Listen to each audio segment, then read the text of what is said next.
এমপিটাকে আপনারা এত বড় করে দেখতেছেন কেন? এটা তো আমার বাপের কোনো সম্পত্তি না। এরা ভোট দিয়ে আমার যোগ্য মনে করছে, তারা তাদের সেবা করার জন্য, আইন প্রণয়ন করার জন্য একজন শিক্ষিত মানুষ হিসাবে তারা আমারে ভোট দিছে।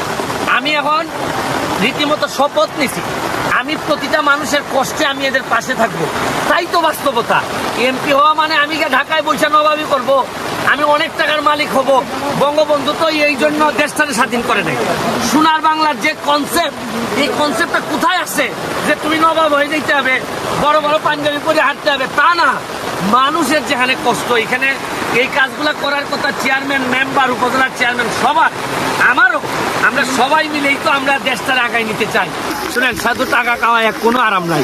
শুধু টাকা বানায় যারা টাকা বানাচ্ছেন, বিশ্বাস করেন একেবারে না খেয়ে মরবেন। কিচ্ছু খাইতে দিবেন আপনাদের, কোলেস্টেরল হবে, শ্বাসকষ্ট হবে।